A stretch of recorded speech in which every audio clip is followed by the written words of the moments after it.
At my wife's sister's law firm opening party, the security said, "Sorry your name is not on the list," just to mock me in front of everyone, not knowing I owned the company.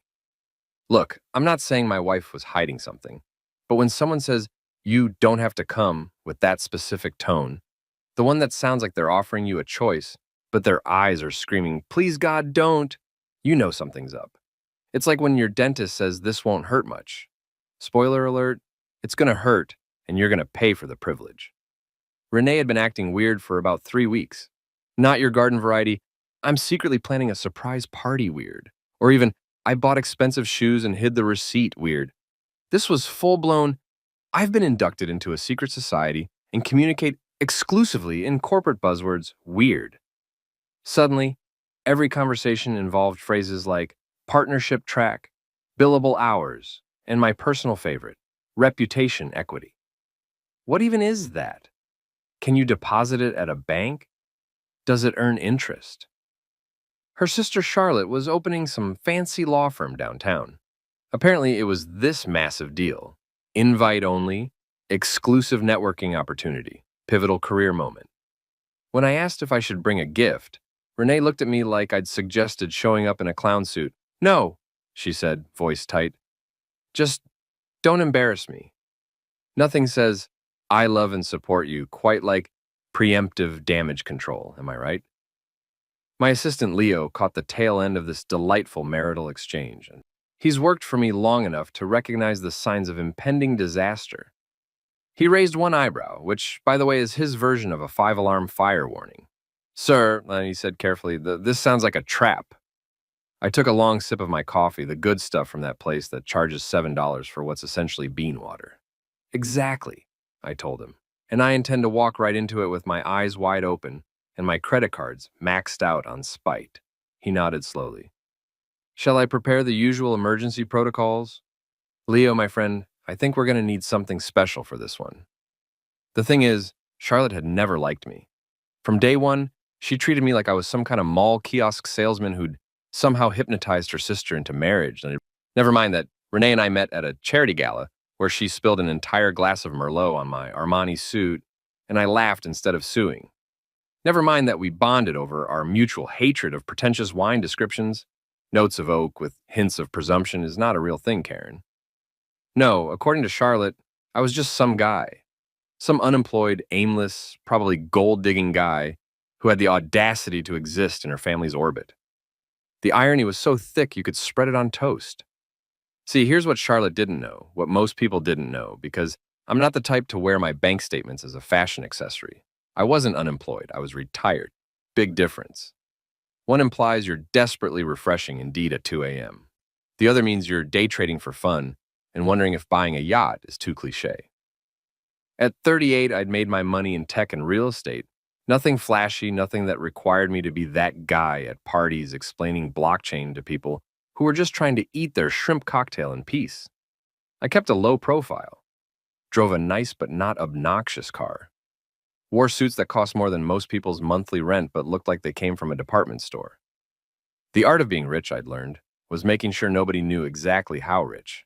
Renee knew, obviously, but even she didn't know the full extent.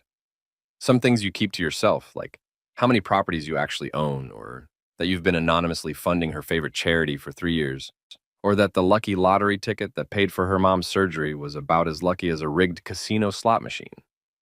But Charlotte looked at me and saw a professional moocher, a house husband, a kept man. And she'd made it abundantly clear at every family dinner, every holiday gathering, every chance she got. The little comments. "Oh, Julian's here. Guess someone's schedule was wide open." Or my personal favorite, "Must be nice not having to worry about alarm clocks." Yeah, it is nice, Charlotte, real nice. Almost as nice as owning the building your shiny new law firm is leasing without knowing who the actual landlord is. Did I mention that part? No? Well, buckle up, Buttercup, because that little detail is going to become very relevant very soon. The invite, sorry, the "you don't have to come" non-invite had arrived 3 days ago. Thick cardstock, embossed letters, the whole 9 yards. Very impressed with its self-stationery. It screamed, "We hired a designer who charges by the foil accent." The event was scheduled for Friday night, 7 p.m. at Charlotte's new firm in the Riverside District. The Riverside District, where I owned, about 40% of the commercial real estate, including, and this is where it gets good, the newly renovated building at 425 Riverside Plaza. You know, the one with the marble lobby and the fancy elevators and the lease agreement signed by one Holland and Price attorneys at law. When I'd seen the address on the invitation, I'd actually laughed out loud. The universe has a sense of humor, and apparently it's been taking notes from the same writers who do sitcom plot twists. Leo had researched the firm for me, because Leo is thorough like that, God bless him. Turns out Charlotte had partnered with some guy named Greg Price, a senior attorney who looked like his LinkedIn photo was taken by someone who owed him money. Together, they'd spent the last 6 months positioning themselves as the next big thing in corporate law. Press releases, social media campaigns, the works. They were trying so hard to be relevant that I got secondhand exhaustion just reading about it. And now they were throwing this launch party, this exclusive, invitation only, absolutely critical to your social standing launch party, where my own wife had basically uninvited me before I'd even RSVP'd. You really don't have to go, Renee had said again that morning over breakfast. She was doing that thing where she wouldn't make eye contact, just kept rearranging her fruit salad like it was a Rubik's Cube. It's going to be boring, just lawyer stuff. Networking. Networking, I repeated. You mean standing around pretending to care about other people's jobs while secretly wondering if the shrimp puffs are worth the small talk investment? She almost smiled. Almost. Something like that. Sounds terrible. It will be. Can't miss it then. She finally looked up. Julian. Renee, I said, matching her tone. Your sister has been treating me like an unemployed freeloader for 5 years. I'm not missing the chance to support her new venture. I paused. In person, where she can see me, supporting. Her expression said she knew exactly what I was planning, even if she didn't know the specifics. Please don't cause a scene. Me? I put my hand over my heart, offended. I'm the picture of decorum. I'm basically the poster child for appropriate social behavior. You're the poster child for controlled chaos. I prefer strategic disruption, but tomato. She sighed, but she didn't say no. And that, ladies and gentlemen, is what we call tacit approval. The kind you can't be blamed for later, but absolutely knew was happening in the moment. I finished my coffee, kissed her cheek, and headed to my study to plan my outfit for Friday. Because if there's one thing I've learned in life, it's this. You can forgive a lot of things, but you should never forgive being underestimated, man. And Charlotte had been underestimating me for half a decade. Time to collect on that interest. Friday night rolled around with all the inevitability of a tax audit, and I found myself standing in front of my bedroom mirror, having what I can only describe as a deeply personal conversation with my reflection about fabric choices. Charcoal or navy? I asked the mirror. The mirror, being an inanimate object, didn't respond. But I'm pretty sure if it could have, it would have said, charcoal, obviously, you're going for subtle intimidation, not a yacht club mixer. Charcoal it was. 3-piece suit, perfectly tailored, not too tight like I was trying to show off, not too loose like I'd borrowed it from my dad. Just right. The Goldilocks of power suits. I paired it with a crisp white shirt, a dark burgundy tie that said, I have taste, but I'm not precious about it, and my favorite watch. The watch was nice, really nice. But unless you knew watches, you'd think it was just a regular timepiece. That was the point. People who know. Everyone else thinks you shop at Target. Italian leather shoes, polished to a shine that could probably deflect lasers. A square pocket fold, white linen, presidential style. None of that puffy nonsense that makes you look like you're smuggling a handkerchief hamster. I looked good. Not trying too hard good. More like, I woke up like this and also, I'm probably about to ruin your evening. Good. Renee had left 2 hours earlier to help set up, she'd said, which was hilarious considering the woman once showed up 45 minutes late to her own surprise party. Long story. Involved a lost shoe and a misread Google map. The party was at our house. Red flag number 112, if anyone's counting. Which I was. I'd been keeping a mental tally since this whole thing started, and we were well into triple digits territory now. I texted Leo. Heading to the firm opening, wish me luck. His response came back immediately. Do you want me to prep bail money or champagne? Both, I typed. Maybe some of those fancy cheese cubes too. The ones with the toothpicks. You're going to need more than cheese cubes, sir. Story of my life, Leo. The drive downtown was peaceful. Friday evening traffic had thinned out. Most people were already where they were going, either at home, enjoying their weekend freedom, or at some restaurant making poor decisions about appetizers. I had the classical music station on, something with violins that sounded vaguely murderous. Appropriate. The Riverside District at night is honestly gorgeous, I'll give it that. All lit up like someone made a deal with the electric company for unlimited power. Glass buildings reflecting other glass buildings in an infinite loop of architectural narcissism. The kind of place where you can buy a $15 juice and nobody blinks. Charlotte's building, she just doesn't know it's mine yet, stood out even among the downtown glitter.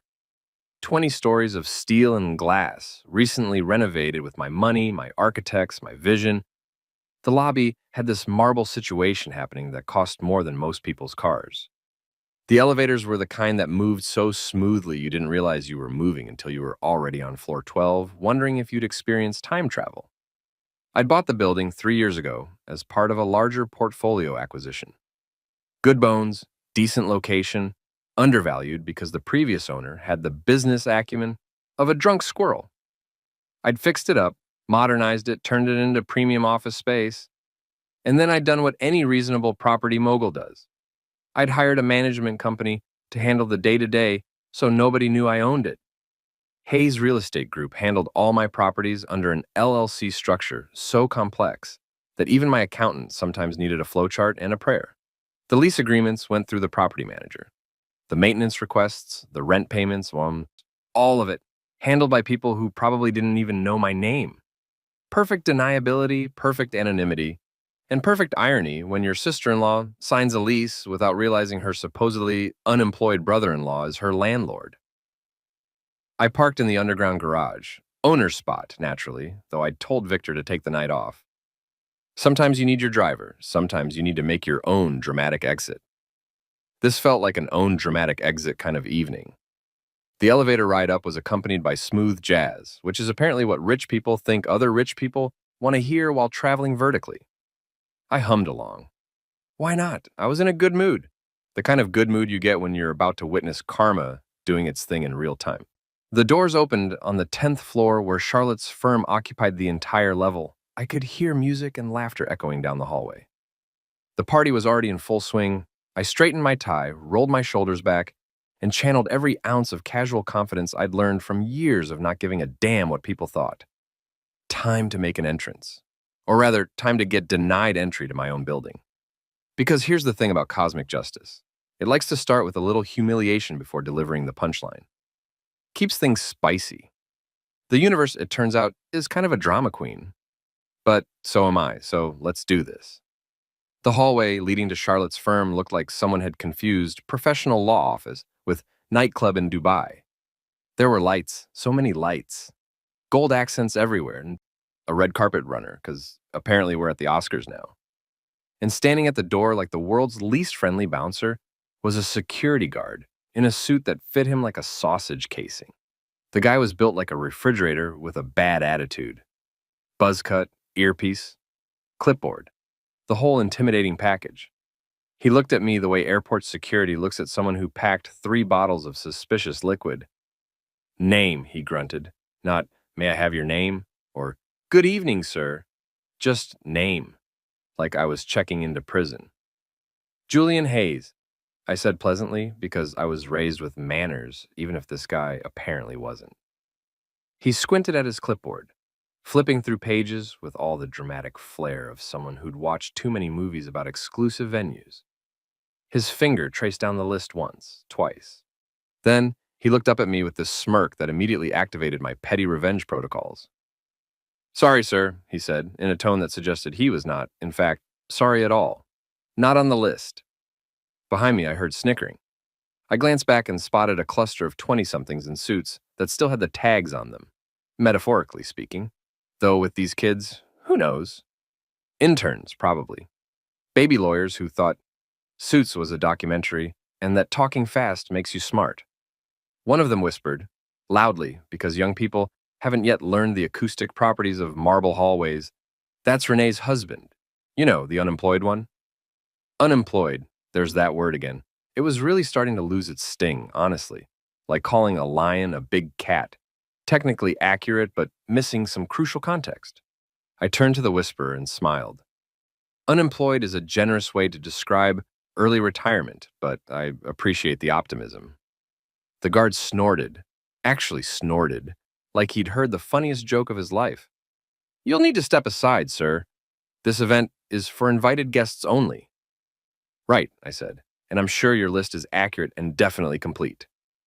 He crossed his arms, which made him look even more like a refrigerator. Company policy, no name, no entry. Through the glass doors behind him, I could see the party in full swing. Charlotte holding court with what looked like potential investors. Older white guys in expensive suits with that specific look of people who think their golf handicap is a personality trait. She was laughing, gesturing with a champagne flute, the absolute picture of success and confidence.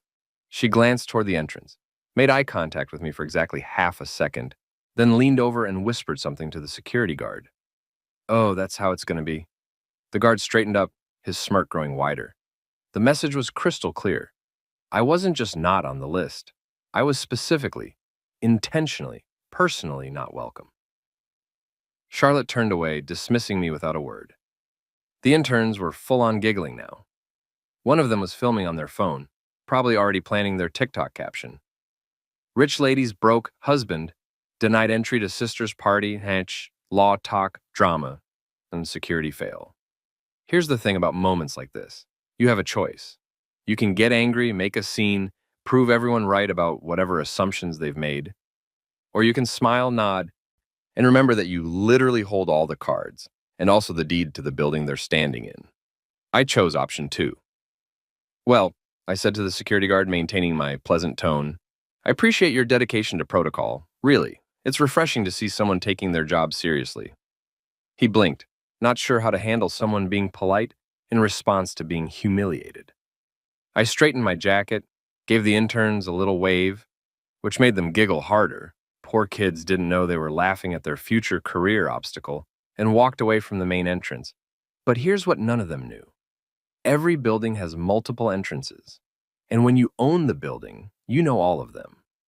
I took the elevator back down to the parking garage, walked across to the service entrance, past the loading dock where delivery trucks dropped off overpriced office supplies, and used my key card to access the owner's entrance.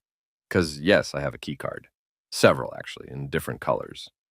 I'm particular about my security access aesthetics. The owner's elevator is different from the public ones. Faster, quieter. No smooth jazz, just blessed silence. It opens directly into a private hallway that connects to every floor. I took it to the 10th floor, exited through the side corridor, and emerged into the party through the catering entrance. Nobody noticed. They were all too busy networking, which is just a fancy word for pretending to like people who might be useful later. I grabbed a champagne flute from a passing waiter, who gave me a look that said, "You're not supposed to be here, but also, I'm not paid enough to care," and surveyed the scene. The firm's logo is projected on the wall in massive gold letters, Holland and Price, attorneys at law. Very official, very impressive, very much displayed on my wall, in my building, at my sufferance. I chuckled to myself. Cute. They forgot the subtitle, and owned by Hayes Holdings. Across the room, Renee spotted me and froze mid-conversation, her wine glass suspended halfway to her lips. Her eyes went wide, that specific combination of horror and fascination that wives reserve for moments when their husbands are about to do something spectacular and stupid. Her expression said, "What are you doing here?" My smile said, "Just ruining egos, dear. Your sisters, specifically. Maybe that's smug security guards. We'll see how the evening unfolds." I raised my champagne flute in a little toast just to her. She closed her eyes, took a long drink of wine, and I knew she was mentally preparing for whatever chaos was about to unfold. Smart woman. I married well. Charlotte hadn't seen me yet. She was still performing for her audience, talking with her hands, probably explaining how she'd built this empire from nothing. And by nothing, I mean her trust fund and my real estate. I made my way through the crowd, nodding at strangers, avoiding the interns who'd mocked me earlier. Let them think I'd somehow snuck in. It would make the reveal even better. The party was exactly what I'd expected. Loud, self-important, and smelling faintly of desperation masked by expensive cologne. The kind of event where everyone's trying to prove something to everyone else, and nobody's actually having fun. There were ice sculptures shaped like gavels, subtle, waiters carrying trays of tiny food that cost $5 per bite, and a DJ playing music that was just slightly too loud for conversation but not loud enough to dance to, the worst possible volume. I positioned myself near the bar, prime real estate for observing drama, and waited. Charlotte was making her way around the room, working the crowd like a politician at a fundraiser, schmoozing investors, laughing at jokes that probably weren't funny. The whole performance. Eventually, inevitably, our paths crossed. Look, I've been to a lot of parties in my life. Good ones, bad ones, ones where someone's uncle got drunk and started explaining cryptocurrency to a plant. But there's something special about a party thrown by people who are trying way too hard to convince everyone, including themselves, that they've made it. This was that party. Charlotte was in her element, floating around like she'd personally invented the concept of success. She had that glow, not from happiness, but from the sheer satisfaction of thinking she'd proved everyone wrong. The firm was hers, the party was hers, the future was hers, except, the building wasn't. But we'd get to that. I was 3 sips into what was admittedly very good champagne when she finally noticed me. The recognition hit her face in stages. Confusion, how'd he get in? Annoyance, who let him in? And finally, irritation. I'm going to have to acknowledge him, aren't I? She excused herself from her conversation. Some guy who looked like his personality was I own boat shares, and glided over with a smile so fake it should have come with a warranty. Julian, she said, voice pitched at that specific frequency of forced enthusiasm. You made it. We didn't have you down as confirmed. Translation. I specifically didn't invite you. How dare you show up anyway? Yeah, I said, swirling my champagne casually. The invite must have gotten lost. You know how it is. Probably buried under one of your overdue invoices. Her smile cracked. Just a hairline fracture, but I saw it. Invoices? Rent, I said helpfully. For the building. This building, actually. Funny story about that. Remind me to tell you later. She blinked, then recovered, pivoting smoothly into hostess mode. Let me introduce you to some people. Can't wait, I said. She led me over to a cluster of lawyers who looked like they hadn't genuinely laughed since their law school graduation photos. You know the type. Expensive suits, practiced smiles, personalities that had been professionally Xeroxed from successful person template 3. Everyone, Charlotte announced. This is my brother-in-law, Julian. He's self-employed. The way she said self-employed made it sound like a communicable disease. I nodded politely. That's one word for it. I prefer independently wealthy, but potato. One of the lawyers, a guy with hair gel that could probably withstand a Category 5 hurricane, extended his hand. What field are you in? Real estate mostly, I said. Some tech investments. Little bit of this, little bit of that. Actually, funny you should ask. I own this building. The hand extending stopped mid-shake. Sorry, he said. The building, I repeated, gesturing around. This one, 425 Riverside Plaza. Hayes Real Estate Group. That's me. Well, one of my companies. I have several. Charlotte's face had gone through interesting color changes. We'd started at confident tan, and were now approaching alarmed beige. Julian likes to joke, she said quickly. Do I? I said. That's news to me. I'm usually pretty serious about property ownership. Ask my accountant. He's very serious about it too. So's the IRS. Another lawyer, this one a woman with glasses that probably cost more than the champagne, tilted her head. You're saying you own this building? Technically, my LLC owns it, I clarified. But yes. Bought it 3 years ago. Beautiful property. Great bones. You folks have a lovely lease agreement, by the way. Very thorough. Your CFO, Lydia, signs it every quarter. Lovely signature. Very legally binding. The silence that followed was delicious. You could have heard a billable hour drop. Charlotte laughed, this weird strangled sound that might have been intended as casual, but came out more like a cat being stepped on. He's kidding. Julian has a strange sense of humor. Actually, said a new voice, and we all turned to see Lydia herself approaching, tablet in hand, an expression carefully neutral. He's not kidding. This was getting good. Lydia, bless her fiscally responsible heart, held up her tablet like she was presenting evidence in court, which, given the audience, was probably her natural instinct. Hayes Real Estate Group, she read aloud. Property management handled through Riverside Commercial Holdings. Lease signed September 2024. Quarterly payments of... She paused, glancing at Charlotte. Well, let's just say it's a significant amount. Charlotte's face had completed its journey through the color spectrum and landed somewhere between, I've made a terrible mistake, and can the floor swallow me whole? But, she started. The management company handles everything, Lydia continued, in that tone accountants use when they're being helpful but also slightly judging your life choices. I've been signing off on payments for months. Never met the actual owner, but all the paperwork checks out. Hayes Real Estate Group is listed as primary landlord on all documentation.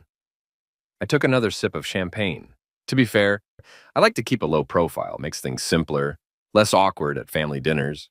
I paused. Well, usually less awkward.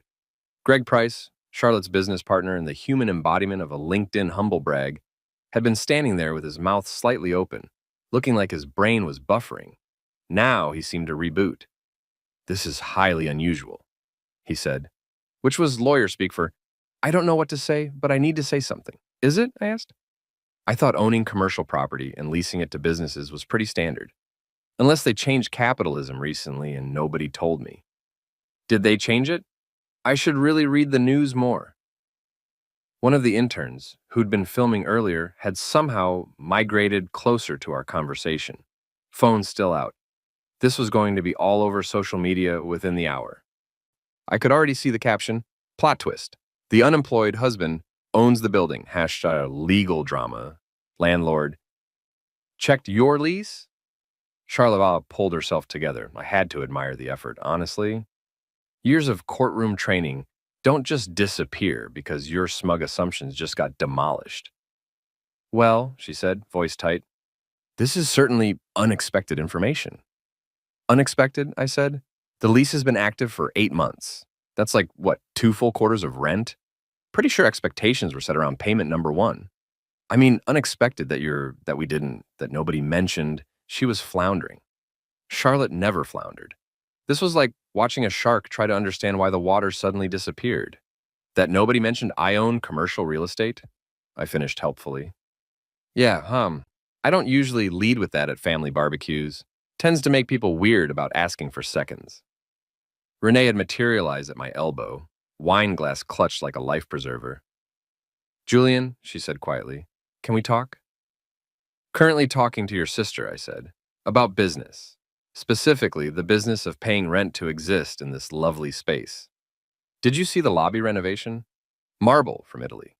Cost a fortune, but really ties the room together. Julian, the elevators too, smooth as butter. You hardly even know you're moving. That's quality engineering right there. Julian. I turned to her, eyebrows raised in innocent inquiry. Yes, dear?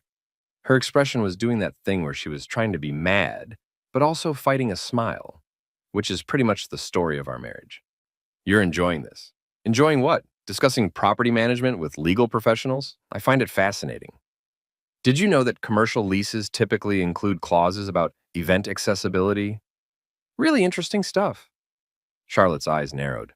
What about event accessibility? Oh, nothing, I said breezily. Just that most commercial leases, especially ones as thorough as yours, include provisions about tenant-hosted events being open to invited guests without discrimination.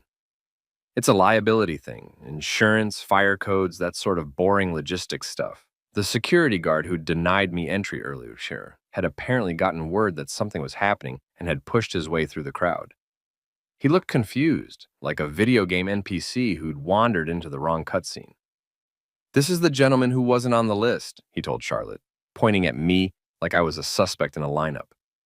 Yes, I said, I wasn't on the guest list, but I was on the owner's access list, which, as it turns out, supersedes the guest list. It's a whole hierarchy thing. Very complicated. There's probably a flowchart somewhere. The guard looked at Charlotte. Charlotte looked at Lydia. Lydia looked at her tablet. The tablet, being an inanimate object, offered no help whatsoever. Sir, the guard said slowly, you said you were invited. Did I? I interrupted. Pretty sure I just said my name was Julian Hayes, which it is. Still is, actually. Haven't changed it in the last 20 minutes. You implied. I implied nothing. You assumed. There's a difference. One involves me making claims. The other involves you jumping to conclusions. Both are valid approaches to information processing, but only one of them is my responsibility. Greg Price cleared his throat. He'd regained some composure and was clearly trying to do damage control. Perhaps we could discuss this in private? Why? I asked. We're all adults. We're all professionals. Well, most of us. I glanced at the interns, who were watching this unfold like it was the season finale of their favorite show. You guys are learning so much right now. This is better than law school. Someone should be taking notes. One of them actually started typing on their phone. The point is, Greg continued, clearly trying to steer this conversation back to something resembling professionalism, if there's been a misunderstanding about the lease terms or the ownership structure, no misunderstanding, I said cheerfully. Everything's crystal clear. You lease space from Hayes Real Estate Group. I own Hayes Real Estate Group. The math is pretty straightforward. 1 + 1 equals I'm your landlord. But you never asked, I pointed out. Not once in all these months did anyone think to inquire about who owned the building. You just paid rent, enjoyed the amenities, and hosted this lovely party. Which, by the way, is great. Really nice turnout. The ice sculpture is a bit much, but I respect the commitment to theme.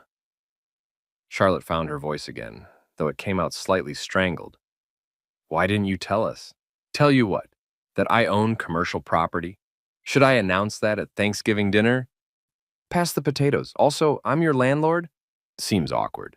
I let you think whatever you wanted to think, I corrected. I never lied, never misled. You made assumptions based on what exactly? The fact that I don't go to an office every day? The fact that I prefer not to discuss my finances at family gatherings? Revolutionary concepts, I know. Renee tugged my arm. Can we please talk? Privately? I looked at her, saw the genuine distress in her eyes, and felt a tiny pang of guilt. Tiny, very small, microscopic really, but present. Fine, I said. Then to Charlotte, excuse us. Family business, you understand? Charlotte looked like she understood nothing and everything all at once, which is the facial expression of someone whose world just tilted 45 degrees sideways. As Renee dragged me toward a quieter corner, relatively speaking, since the DJ was still playing music at an aggressive volume, I heard Greg say to Lydia, get me the complete lease file. Every page, every addendum, everything. Already pulling it up, Lydia replied, fingers flying across her tablet. Professional panic, my favorite kind. Renee found us a semi-quiet spot near the windows overlooking downtown. The view was spectacular. I'd specifically chosen this building partly for this view. Money can't buy happiness, but it can buy a really nice vista, which is basically the same thing. What are you doing? She hissed, keeping her voice low, even though the music covered most of our conversation. Existing, I said. Breathing, drinking champagne. The usual Friday night activities.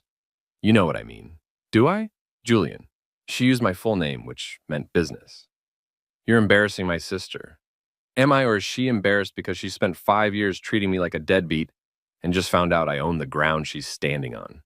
Literally, I own this floor, and the 9 below it, and the 10 above it. You could have told her. Why? Would it have changed anything? Would she suddenly have been nice to me at Christmas? Would she have stopped making those little comments about how I don't really work and how Renee takes care of me? Would she have stopped implying I'm some kind of gold digger who trapped her sister? Renee opened her mouth, then closed it, because we both knew the answer was no. You let the security guard humiliate you, she said finally. I let the security guard do his job, I corrected. I wasn't on the list. He denied me entry. That's completely appropriate. What happened after that is just consequence management. You planned this. I planned to come to your sister's party, support her new business venture, drink overpriced champagne, and go home. The rest just kind of happened organically. I'm as surprised as anyone. She gave me a look that said she didn't believe me for a second. Okay, I admitted, maybe not as surprised. But I didn't orchestrate the security thing. That was all Charlotte. I just adapted to the situation. By revealing you own the building. Information wants to be free, dear. Who am I to oppress information? She closed her eyes, took a deep breath, and I could see her mentally counting to 10. It's a technique her therapist taught her. I know because I paid for the therapy, anonymously through a workplace wellness program that definitely exists and isn't just me funneling money through HR. She's going to be furious, Renee said. She already is furious. More furious. Is there a scale like DEFCON levels of fury? Where are we now? DEFCON 3? 4? Julian, fine. Look, I get it. Family drama is uncomfortable. But your sister has been treating me like garbage for half a decade. She literally told security not to let me in, to my own building. That's not just rude. That's cartoonishly villainous. She's one white cat away from being a Bond villain. She didn't know it was your building. Exactly, I said. She didn't know. She didn't ask. She didn't care. She just assumed I was nobody worth respecting, and she acted accordingly. And now she's found out that maybe, just maybe, she should have been a little more curious about who she was dismissing. Renee was quiet for a moment, looking out at the city lights. You're right, she said finally. She's been awful to you. Thank you. But you're also enjoying this way too much. Also true, I contain multitudes. I'm complex. You're petty. I prefer justice-oriented, must say, I said. But yes, also petty. Can I be both? She almost smiled. Almost. What happens now? Now, I finish my champagne, maybe grab one of those tiny quiche things that look like they cost more than my watch. And eventually we go home. Charlotte learns a valuable lesson about assumptions. Greg learns to read lease agreements more carefully. The interns get a great story for their group chat. Everyone wins. Except my sister. Your sister owns a law firm, I pointed out. A successful law firm, by all accounts. She has a thriving career, a nice office, well, a leased office that she can definitely afford, and a whole life ahead of her. She'll be fine. Her ego might be bruised, but ego bruises heal. Unlike, say, 5 years of condescending family dinners. Those leave scars. Renee sighed. I should have stood up for you more. You stood up for me plenty, I said, which was generous but not entirely untrue. She'd defended me in her own way. Subtle redirects, subject changes, strategic scheduling conflicts that got us out of particularly painful gatherings. It wasn't dramatic, but it was there. I just didn't want to cause problems, she said. I know, and I love you for trying to keep the peace. But sometimes peace comes at too high a cost. Sometimes people need to be reminded that kindness isn't optional and respect isn't negotiable.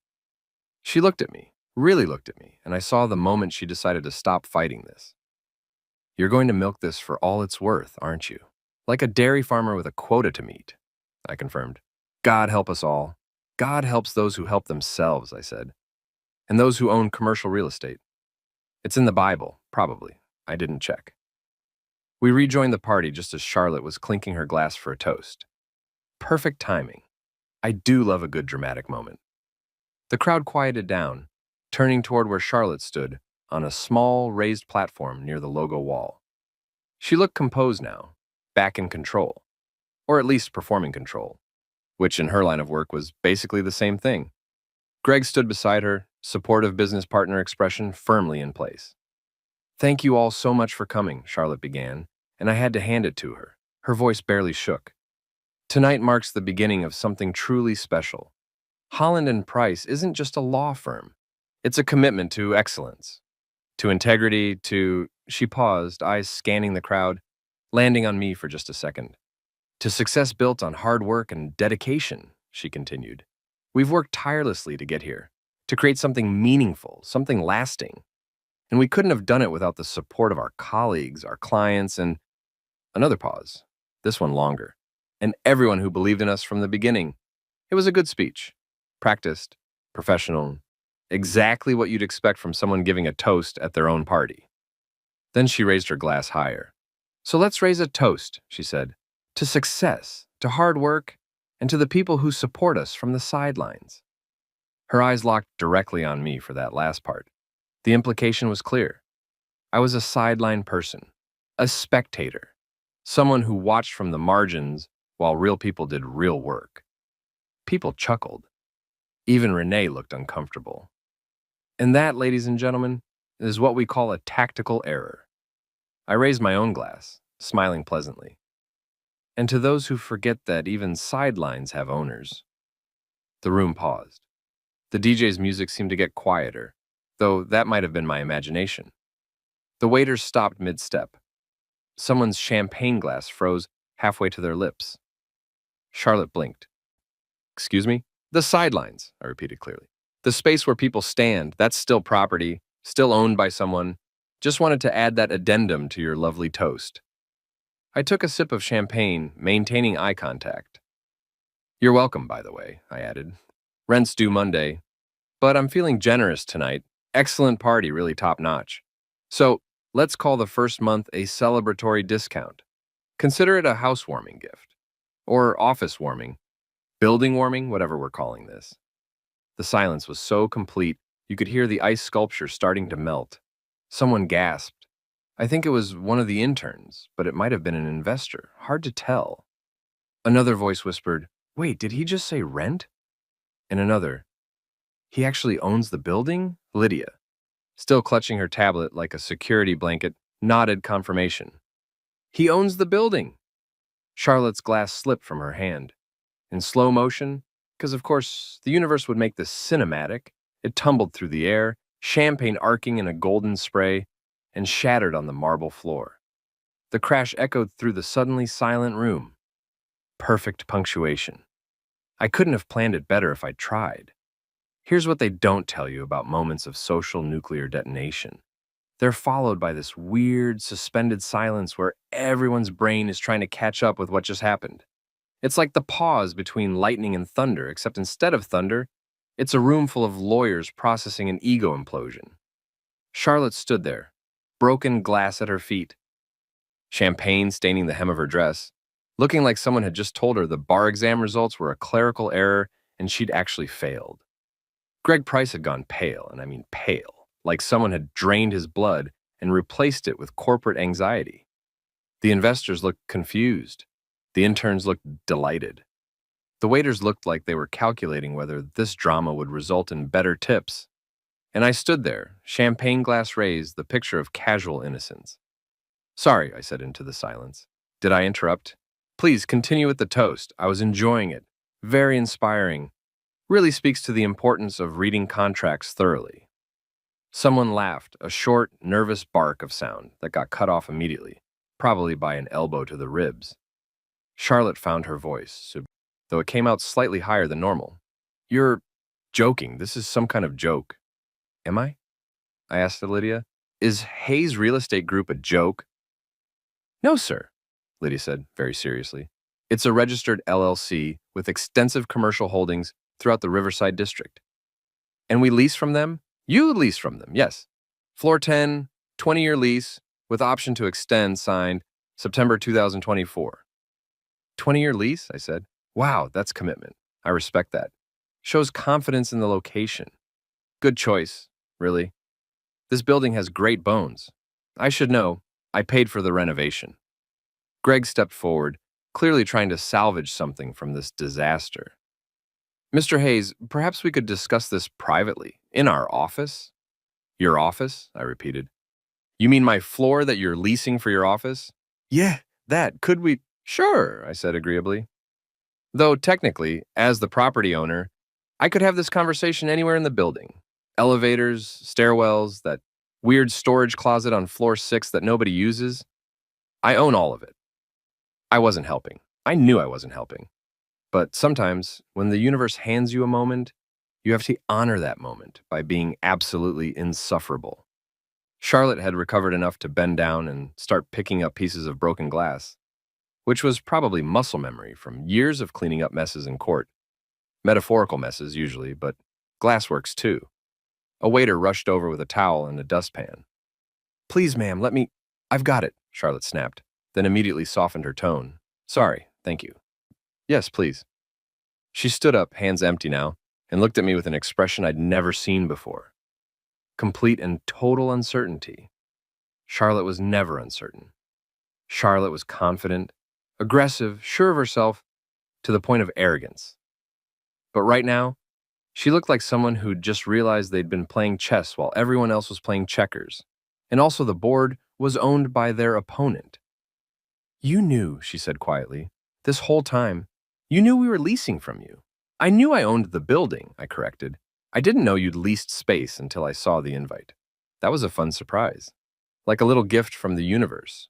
Hey, Julian, remember how your sister-in-law thinks you're useless? Well, plot twist. Why didn't you say something? Why would I? You never asked about my work, never inquired about what I do all day. You just assumed nothing and ran with it.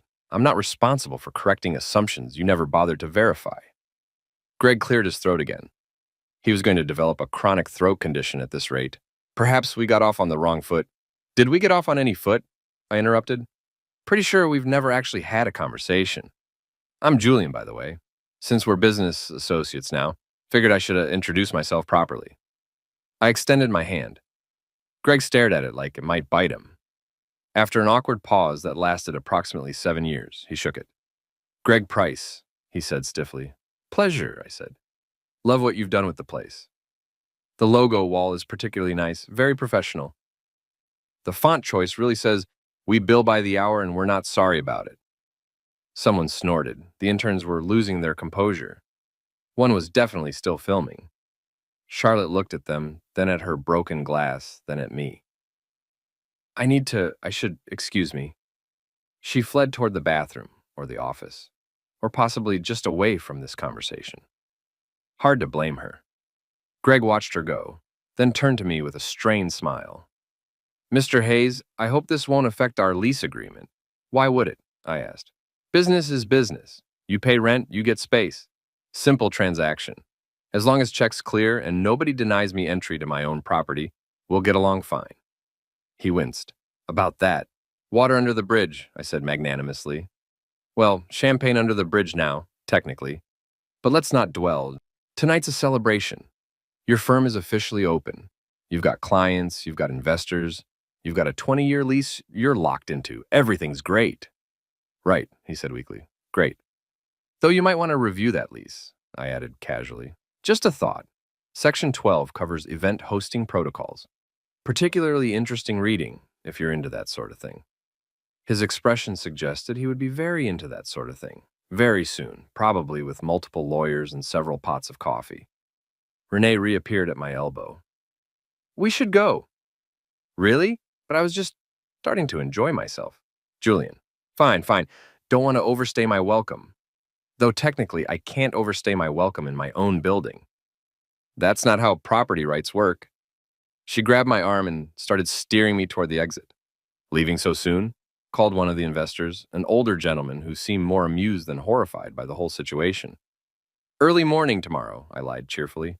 Property management never sleeps. Lots of buildings to own, rents to collect, leases to review. You know how it is. Fascinating evening, he said, and I couldn't tell if he was being sarcastic or genuine. Best party I've attended in years. Tell your friends, I said. Holland and Price throws a great event. Highly recommend. 5 stars, would get publicly humiliated again.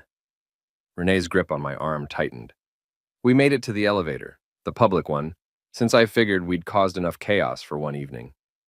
As the doors closed, I caught one last glimpse of the party.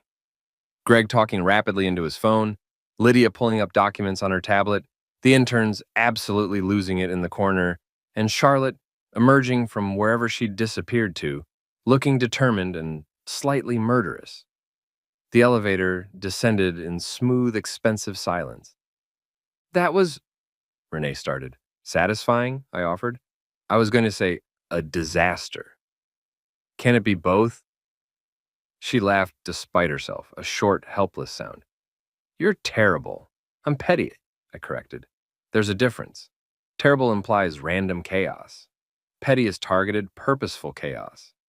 You enjoyed that way too much. Guilty, I admitted. Though in my defense, she did call me a sideline person. At my own property, that's just asking for trouble. The elevator doors opened onto the lobby. My beautiful, expensive marble lobby that I'd spent 6 months renovating. Want to know something funny? I said as we walked toward the parking garage. I'm not sure I can handle more funny right now. The lease agreement includes a clause about tenant conduct and professional courtesy. Subsection B specifically mentions maintaining positive relationships with building management and ownership. Renee stopped walking. You're kidding. I never kid about contract law, I said seriously. That would be disrespectful to lawyers everywhere, including the ones currently panicking upstairs. Are you going to enforce it? Enforce what? The courtesy clause? Nah, too much paperwork. I prefer the passive-aggressive approach, just existing, being successful, and occasionally reminding people that assumptions make an ass out of, well, you know the saying. We reached my car, nice but not flashy, because I'm classy like that, and I opened her door. You know she's never going to forgive you, Renee said, sliding into the passenger seat. Probably not, I agreed, closing her door and walking around to the driver's side. But here's the thing. I don't need her forgiveness. I need her to realize that respect isn't optional, and that treating people badly has consequences. I started the engine, German engineering purrs like a very expensive cat, and pulled out of the garage. Besides, I added, she'll be fine. This might actually be good for her. Character building. Humility is an underrated virtue. You're not remotely humble. I'm wealthy enough not to be, I said. Different rules. I didn't make them. I just benefit from them. We drove through downtown in comfortable silence, the city lights reflecting off glass buildings, including mine, and I felt that specific satisfaction that comes from a plan executed perfectly, even if the plan was just show up and let karma do its thing. My phone buzzed. Leo. Text. Saw the videos. You're trending on legal Twitter. Had landlord reveal. I snorted and showed Renee the phone. She groaned. This is going to be everywhere by morning. Good, I said. Free publicity. Maybe I'll raise commercial real estate rates downtown. Market's hot right now. You wouldn't. Probably not, I admitted. But I could. That's the important part. Another text from Leo. Greg Price's assistant just called asking for copies of the lease agreement. Shall I send them? I typed back. Absolutely. Include the highlighted sections about event access and tenant courtesy. Be helpful. Leo. You're diabolical. Me. I'm thorough. There's a difference. Renee was scrolling through her own phone now, presumably looking at whatever social media carnage had erupted. Oh God, someone made a meme already. Show me. She held up her phone. It was a screenshot of me that's raising my champagne glass with text overlay. When you're not on the list, but you own the building. I laughed so hard I had to pull over. It's not funny, Renee said, but she was smiling. It's objectively hilarious, I countered. Come on, admit it. The timing was perfect. The glass breaking, chef's kiss. You couldn't script it better. Charlotte's mortified. Charlotte's learning, I corrected. There's a difference. We got home around 11, early for a Friday night party, but emotionally, it felt like we'd lived an entire season of a reality show in 3 hours. Our house was dark and quiet, the kind of peaceful that only comes from not having to perform for anyone. I kicked off my shoes, Italian leather, probably wasted on a night of standing room only drama, and headed straight for the kitchen. Tea, I called to Renee. Wine, she called back from the living room. Very large wine. I poured her a generous glass of the good stuff, the bottle we saved for special occasions, and if publicly humiliating your sister at her own party isn't special, I don't know what is. She was curled up on the couch, still in her dress, looking exhausted and amused and slightly horrified all at once. Here, I said, handing her the wine. Thanks. She took a long sip. That was the most stressful party I've ever attended. Really? More stressful than your cousin's wedding where the groom's ex showed up drunk? Different kind of stress. That was external chaos. This was family implosion. Controlled implosion, I corrected, sitting next to her. Very measured. Strategic, even. You revealed you own her building. I shared relevant property information, I said. Public record, really. Anyone could look it up. But nobody did. Exactly, which is the whole point. Nobody asked. Nobody cared enough to ask. They just made assumptions and moved on. She was quiet for a moment, swirling wine in her glass. She's been awful to you. Yes. For years. Also yes. And I let her. You did what you could, I said honestly. You can't control your sister. Nobody can. She's a force of nature. Specifically, a force of nature that just learned about Newton's third law. What's that? Every action has an equal and opposite reaction. I said, she acted like I was nothing. Universe reacted by making me her landlord. Poetic, really. Renee smiled despite herself. You're impossible. I'm consistent, I corrected. There's a difference. My phone buzzed again. Another text from Leo, this time with a screenshot of an email. From Gregory Price. Subject, urgent. Lease review request. Mr. Hayes, I would appreciate the opportunity to discuss our lease agreement at your earliest convenience. I showed it to Renee. He's panicking, she observed. He's doing due diligence he should have done 8 months ago, I said. Better late than never. Are you going to meet with him? Eventually, I said, after he's had time to thoroughly review the lease, realize everything's in order, and understand that I'm a perfectly reasonable landlord who just happens to have been massively disrespected by his business partner. You're going to make him sweat. I'm going to let him be thorough, I corrected. Professional lawyers should be thorough. I'm just facilitating his professional development. She laughed, shaking her head. What am I going to do with you? Love me despite my petty nature, I suggested. Continue being the reasonable one in this relationship? Possibly text your sister and make sure she hasn't spontaneously combusted from embarrassment? Renee pulled out her phone and typed something quickly. We waited in comfortable silence. The response came fast. I can't believe you brought him. We're not talking right now. Renee showed me the screen. Interesting, I said. She's mad at you for my behavior. Classic deflection. Should I respond? Your call, I said. But if you do, maybe remind her that denying entry to your spouse at a family event is generally considered poor form. She typed, he's my husband. You embarrassed him first. Maybe think about that. The response took longer this time. He owns my building. Renee, yes, successful people often own buildings. Revolutionary concept. No response. She's processing, I said. Give her time. Eventually, she'll either apologize or double down. Either way, we'll know where we stand. What if she doubles down? Then we have awkward Thanksgivings for a while, I said. But Thanksgiving's overrated anyway. Too much pressure to be grateful. I prefer random Tuesdays for expressing gratitude, lower expectations. Renee leaned against me, wine glass balanced carefully. This is going to be all over the family. Yep, my mom's going to call. Definitely. She's going to have opinions. Numerous ones, I'm sure. Are you prepared for that? I kissed the top of her head. I'm prepared for whatever comes. I've got property holdings, a solid investment portfolio, and a wife who tolerates my nonsense. I'm essentially invincible. You're ridiculous. I'm successfully ridiculous, I corrected. There's a difference. We sat there for a while, enjoying the quiet, the wine, and the knowledge that Monday morning was going to be absolutely hilarious. When Greg Price had his lawyers review every single page of that lease agreement and found exactly nothing wrong with it. Because here's the thing about being petty. It works best when you're also correct. And I was very, very correct. Also very, very much their landlord. Rent's due Monday. Best Friday night I'd had in years. Monday morning hit like a freight train made of awkward phone calls and passive-aggressive text messages. I was 2 sips into my coffee, the really good stuff that Leo orders from some artisan roaster in Portland, who probably has a man bun, and opinions about water pH, when my phone started its morning concert of chaos. First text, Mom. Renee's mom, technically, but she'd adopted me after the wedding with the kind of enthusiasm usually reserved for rescue puppies. Julian, honey, Charlotte called me crying. What happened at the party? She said something about property ownership. Call me when you can. Love you. Mom. I showed Renee, who was attempting to hide behind her own coffee mug. Told you she'd call, Renee muttered. Text, actually.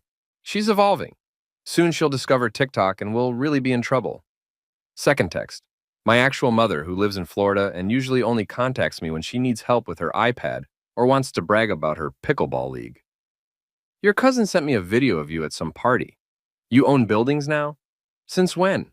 Why didn't you tell me? I could have been bragging about this at Bridge Club for years.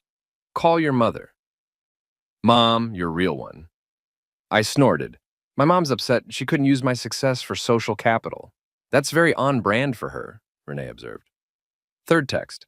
Leo, because of course Leo was already at work even though it was barely 8 a.m. The man runs on ambition and spite, which makes him perfect at his job. Sir, you have 17 missed calls from Gregory Price's office. Also, Someone from Legal Weekly wants an interview about landlord-tenant dynamics and professional services. Shall I schedule that? L, I typed back. Ignore Price until noon. Make him marinate. Legal Weekly sounds fun, though. Schedule it. Leo, you're enjoying this too much. Me, I'm enjoying this the exact correct amount. Leo, that's what concerns me. Renee peered over my shoulder. You're giving an interview? Why not? Someone should provide context. Might as well be me. You're going to make it worse. I'm going to make it accurate, I corrected. There's a difference. The story is already out there. I'm just ensuring the narrative includes relevant details like sister-in-law spent 5 years being condescending to brother-in-law who turned out to own her building. Julian, Renee, I mimicked her tone. Look, we can either hide from this and let people make up their own stories, or we can lean into it with dignity and facts. I choose facts. Facts with a side of justified satisfaction. My phone rang. Unknown number, I answered. Hayes residence, home of the newly viral landlord. How may I direct your schadenfreude? Mr. Hayes? A professional female voice, slightly amused. This is Patricia Chen from Legal Weekly. I believe your assistant mentioned you'd be willing to discuss the incident at Holland and Price's launch party? The incident? I repeated. Is that what we're calling public realizations about property ownership now? She laughed. We're calling it whatever gets the most clicks. Can we schedule a call? I liked her immediately, honest about the game. Sure. This afternoon, say, 3 p.m., gives me time to ensure all my facts are airtight and my sarcasm is properly caffeinated. Perfect. I'll have my assistant send over some preliminary questions for context. Are you planning to take legal action regarding the security denial? Legal action, I said, against my tenant's security guard for doing his job? What kind of petty tyrant do you think I am? Silence. Don't answer that, I added. I know how I came across in those videos. But no legal action. This isn't about punishment. It's about education. Education, she repeated, and I could hear her typing. People make assumptions, I explained, especially about success, wealth, and what work looks like. My sister-in-law assumed I was unsuccessful because I don't perform my career publicly. She learned otherwise. That's the whole story. And the rent discount you mentioned? Real, I confirmed. First month free. Call it a building warming gift. I'm not actually trying to bankrupt them. I'm just trying to remind everyone that respect is free and should be distributed liberally. More typing. This is great. Very quotable. See you at 3? I'll bring my A-game pettiness. Looking forward to it. She hung up and I turned to find Renee staring at me. What? I said innocently. You just agreed to a media interview about embarrassing my sister. I agreed to a media interview about property rights and professional respect, I corrected. If your sister happens to be the illustrative example, well, that's just good journalism. She groaned and stood up, taking her coffee toward the stairs. I'm going to shower and pretend this morning hasn't happened yet. Denial's healthy, I called after her, and doctors recommend it. No, they don't. Some doctors, maybe. I don't know, I'm not a doctor. Her laugh echoed down the hallway, which meant I wasn't in complete trouble. Just moderate trouble. Manageable trouble. My phone buzzed again. Another text from Leo. Price called again, sounds desperate. Something about urgent lease clarifications. I'm forwarding his emails to you now. Prepare yourself. L. I opened my email and found approximately 17 messages from Greg Price, his assistant, their CFO Lydia, and someone identified only as Senior Partner Review Committee. The subject lines were a journey. Lease agreement questions. Urgent. Lease terms clarification. Building ownership verification. Very urgent. Event access policies. Please call immediately. G. Price. I clicked on the most recent one, sent at 7:43 a.m. Mr. Hayes, I've now had the opportunity to thoroughly review our lease agreement. I want to apologize for any misunderstanding at Friday's event. We were unaware of your ownership interest in the property, and the security incident was an unfortunate miscommunication. I'd appreciate the opportunity to discuss this matter at your earliest convenience. I'm available at any time today. Regards, Gregory Price, Senior Partner, Holland and Price, LLP. The tone was so different from Friday night. Friday night, Greg had been confident, slightly dismissive, very much in charge. Monday morning, Greg was polite, careful, and very clearly having a minor professional crisis. I typed back, Greg, lease agreement is solid. No issues on my end. Security incident was uncomfortable but understandable. Guard was following instructions. No hard feelings. Happy to chat sometime this week. Thursday morning work for you? Best, Julian Hayes. Thursday. Not today. Not even tomorrow. Thursday. Let him sweat it out for a few more days. Not because I'm cruel, but because sometimes people need time to really sit with their mistakes. Reflection is important. Character building. Also, I'm petty. We've established this. Leo texted again. You're making him wait until Thursday? Me. Builds character. Leo. You're diabolical. I prefer educationally thorough. Less villainous. Leo. Same thing. Me. Fair point. Around 10 a.m., my actual phone rang, not text, actual voice call, which meant serious business. Charlotte's name appeared on the screen. I stared at it for 3 full rings, debating. Renee appeared in the doorway, fresh from her shower, and saw the screen. You going to answer that? Undecided, I admitted. Could go either way. Might be an apology, might be a declaration of war. Might be her trying to negotiate rent reduction through family guilt. Only one way to find out, I answered. Julian speaking. It's Charlotte. Her voice was tight, controlled. Lawyer voice. The one she used when she was furious, but trying to sound professional. We need to talk. Hello to you too. How was the rest of your party? I left early, but it seemed like it was going well. Minus the glass incident. That marble's tough on stemware. Silence. The kind of silence that costs $250 an hour. You humiliated me, she said finally. Did I? Or did I simply exist in a space where you'd previously assumed I didn't belong? You knew the whole time. You let us make assumptions, I finished. Yeah, I did, because you never asked. In 5 years of family dinners, holiday parties, and awkward small talk, you never once asked what I actually do for a living. You just assumed nothing and treated me accordingly. I didn't. You did, I interrupted, and my voice was sharper now. Every comment about my flexible schedule, every joke about me being a kept man, every implication that Renee supports me.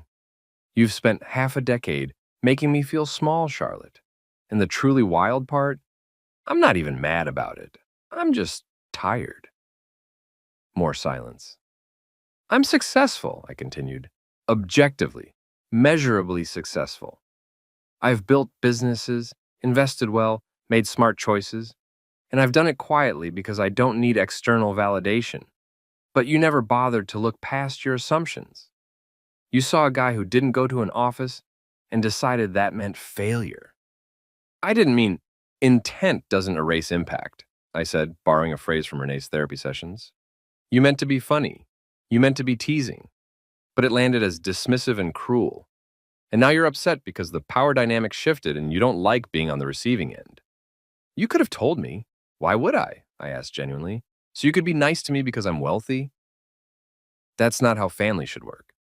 You should have been kind to me because I'm your sister's husband.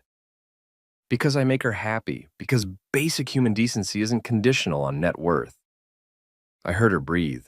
One of those shaky breaths that suggests tears are being actively suppressed. I'm not going to apologize for owning property, I said, gentler now. And I'm not going to apologize for letting you find out the way you did, but I will say this. Your lease is solid, your firm is fine, and I have zero interest in making your professional life difficult. This isn't about revenge. It's about respect. What do you want from me? She asked quietly. An acknowledgement that you were wrong about me, I said. That's it. No grand apology tour, no public statements, just admit that you misjudged me and maybe consider being more curious about people before deciding who they are. Long pause. I was wrong about you, she said finally. I'm sorry. It wasn't effusive, it wasn't dramatic, but it sounded genuine, which was more than I'd expected. Thank you, I said. That actually means something. Are we okay? We're getting there, I said. Rome wasn't built in a day. Also, I own several properties in Rome. Well, investments in Roman real estate trusts. Close enough. She laughed. Short, slightly strangled, but real. You're impossible. I'm consistent, I corrected. Ask your sister. Can we, she paused, can we maybe have coffee sometime? Without the lawyers and the party and the public humiliation? Sure, I said. I'm free Thursday afternoon after I meet with your business partner to assure him I'm not an evil landlord. You're enjoying this. A little bit, I admitted, but less than you'd think. Mostly, I'm just relieved we're talking like adults. Me too, she said quietly. Julian? Yeah? I really am sorry for all of it. The comments, the jokes, the assumptions. You didn't deserve that. No, I agreed. I didn't, but we're family, so we'll figure it out. That's what family does, eventually, and after significant drama and possibly some property-related revelations. She laughed again, more genuine this time. Thank you for the rent discount. You're welcome. Consider it an investment in future family harmony. We hung up, and I sat there for a moment, phone in hand, feeling something I hadn't expected. Relief. Renee appeared again. How'd it go? Better than expected, I admitted. She apologized. Actual apology, not lawyer apology. That's good. It is, I agreed. Doesn't erase 5 years of condescension, but it's a start. You going to meet with Greg on Thursday? Yep. Reassure him I'm not going to evict them or raise rent or install hidden cameras. Standard landlord stuff. You're a weird person. Successful weird person, I corrected. There's a difference. She kissed the top of my head. I'm glad you two talked. Me too. Now I can be petty with a clear conscience. The interview will be respectful and factual, I promised. With maybe a light touch of justified satisfaction, but mostly professional. I don't believe you. Smart woman, that's why I married you. The interview at 3 p.m. went exactly as expected. Professional questions, candid answers, and Patricia Chen laughing at approximately 70% of my responses. So let me get this straight, she said. You've owned this building for 3 years. Your sister-in-law signed a lease 8 months ago, and nobody connected the dots until you were denied entry to your own property. That's the story, I confirmed. Though to be fair, the lease was signed by their CFO. Charlotte probably never looked at the ownership details. Why would she? The lease was solid, the terms were fair, and Hayes Real Estate Group operates through a management company. But you knew they were leasing from you. I found out when I saw the party invitation, I said, which was ironic timing. And you didn't tell them. Why would I? I didn't lease them the space to create awkward family dynamics. I leased it because they needed office space and the building had availability. The fact that we're related is just cosmic humor. Some people are calling you petty. Some people are correct, I said cheerfully, but I prefer educationally petty. There's a lesson here about assumptions and respect. What lesson? Don't judge people based on what you think you know, I said. Ask questions. Be curious. Success doesn't look the same for everyone. Some people wear suits to offices, and some people own the offices and wear pajamas at home. Both are valid. In the security incident, was the natural consequence of Charlotte not putting me on the guest list, I said. The guard was doing his job. I don't fault him. I fault the system that assumed I wasn't important enough to be there. But you literally owned the building, which nobody knew, which is the point. Respect shouldn't be conditional on wealth or status. It should be baseline. Everyone deserves basic courtesy, whether they're a billionaire or a barista. Patricia was quiet for a moment. That's actually a really good point. I have those occasionally, I said. Between bouts of petty revenge and property management. She laughed. This is going to be a great piece. Thank you for your time, Mr. Hayes. Call me Julian. And Hayes makes me sound like a supervillain. Are you sure you're not? Supervillains don't offer rent discounts, I pointed out. We're very generous, actually, magnanimous even. We? I'm speaking for all not actually villainous landlords, I said. It's a small community. We meet every third Thursday. There's a newsletter. You're making that up. Entirely, I admitted. But wouldn't it be great if it existed? We ended the call on good terms, and I immediately texted Leo. Interview done. I was charming and only moderately sarcastic. Leo. I'll believe it when I read it. Me. Ye have little faith. Leo. I have plenty of faith in your ability to cause chaos while sounding reasonable. Me. Best compliment I've received all day. By Tuesday afternoon, the article was live. When your landlord shows up to your party, a tale of assumptions and commercial real estate. It was fair, balanced, and quoted me extensively, including the part about respect being free and should be distributed liberally. which apparently resonated with people. The comments section was predictably divided. This guy is a legend. Love that he let them dig their own hole. Kind of petty, though. Why not just tell them up front? Because she treated him like garbage for years. He doesn't owe her advance notice of his success.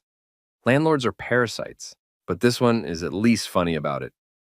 That security guard is about to be so famous, LOL.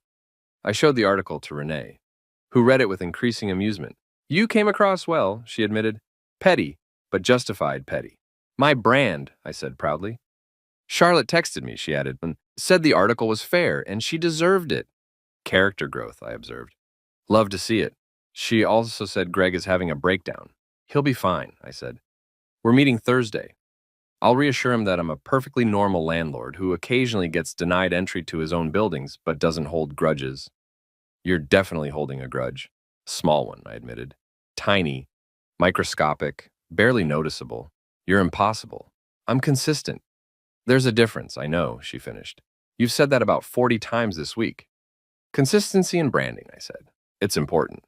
Wednesday brought more texts, more calls, and one particularly hilarious voice message from my mother demanding to know why I never told her I was a real estate mogul, and could she please have my investment advisor's number for her friend Janet. Thursday morning arrived with all the anticipation of a long-awaited confrontation. Except instead of a confrontation, it was going to be me being extremely reasonable to a man who'd been spiraling for 5 days. Time to put Greg Price out of his misery. Well, mostly out of his misery. Maybe 60% out of his misery. We'll see how the meeting goes. Thursday morning, 10 a.m. I walked into Holland and Price's office, my building, their lease, wearing what I call my reassuring landlord outfit. Charcoal suit, softer than the one from the party, with a blue tie that said, I'm approachable but still own this property. The receptionist, a young woman with excellent posture and terrified eyes, recognized me immediately. Probably from the videos. Or the article. Or the office-wide panic spiral her bosses had been on since Friday. Mr. Hayes, she said, voice carefully professional. Mr. Price is expecting you. Conference room B. Would you like coffee, water, something stronger? I laughed. Coffee's fine, black. Thank you. Of course, right this way. She led me through the office, and I couldn't help but notice the stares, associates peeking over cubicle walls, paralegals pretending to read documents while definitely watching me. One intern actually waved, the one who'd been filming at the party, naturally. I waved back. Why not? Kid had entrepreneurial spirit. Conference room B was exactly what you'd expect. Long table, leather chairs, abstract art that probably cost more than it should have, and floor-to-ceiling windows with a view of the city. My city. Well, the parts of it I owned, which was a non-zero percentage. Greg Price stood when I entered, extending his hand with the kind of over-eager energy that suggested he'd been rehearsing this moment in the mirror. Julian, he said, first name basis now, interesting. Thank you for coming, please, sit. I sat. The receptionist brought coffee in actual china cups. They were trying to impress me, which was adorable. Greg, I said pleasantly, how have you been? Good week? He laughed nervously. Eventful. That's one word for it. Lydia, the CFO, was there too, tablet at the ready and looking like she'd had approximately 4 hours of sleep total since Friday. Charlotte was notably absent, which was probably for the best. So, Greg began, then paused, clearly unsure how to proceed. We wanted to, first, let me apologize for the security incident. That was unacceptable. The guard was following instructions, I said. Not his fault. Still, you're the property owner. You should never have been denied access. Technically true, I agreed. But in his defense, I wasn't on the guest list, and he had no way of knowing I owned the building. The system worked exactly as designed. The design was just unfortunate. Greg relaxed slightly. You're being very gracious about this. I'm being realistic, I corrected. Look, I'm not here to make your life difficult. You need office space, I have office space. You signed a lease with fair terms. Everything's exactly as it should be. Charlotte mentioned you two talked, he said carefully. We did. We're good. We're getting there. These things take time. Lydia leaned forward. Mr. Hayes, Julian, she corrected. We've reviewed every clause in the lease agreement, multiple times, with multiple lawyers. It's actually a very favorable lease. I know, I said. I approved it. You personally. Well, my property management team handled the details, but yeah, I reviewed the terms. You're good tenants. Established firm, solid financials, long-term vision. Why wouldn't I offer favorable terms? Greg and Lydia exchanged glances. We assumed, Greg started. Everyone assumes, I interrupted gently. That's been the theme of the week, hasn't it? Assumptions. You assumed I was just Renee's unemployed husband. Charlotte assumed I was unsuccessful. I assumed nobody would care who owned the building. Turns out assumptions are terrible for everyone involved. The article was fair, Greg said. That interview you did. Patricia's a good journalist, I said. Asked real questions, published real answers. Can't ask for more than that. You came across well, Lydia added. Petty, but justified petty, I grinned. That's what Renee said.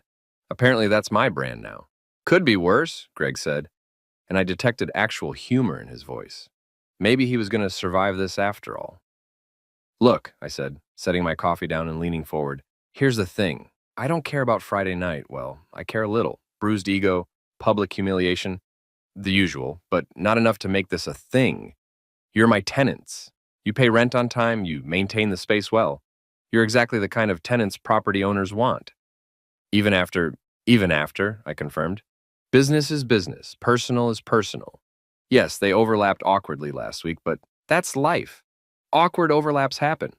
We deal with them and move forward. So the lease is fine, unchanged. Same terms. I'm not raising rent. I'm not adding clauses. I'm not installing surveillance cameras. You're good. Lydia actually sagged with relief. However, I added, and they both tensed, I do have one request. Of course, Greg said quickly. Whatever you need. Next time you throw a party in this building, I'd like to be on the guest list. Not as owner, just as Renee's husband. Family, that's it. Greg blinked. That's all? That's all. Done, he said immediately. Absolutely. Every event. You and Renee, guaranteed. Great, I said, standing. Then we're good. Enjoy the space. Call if you need anything.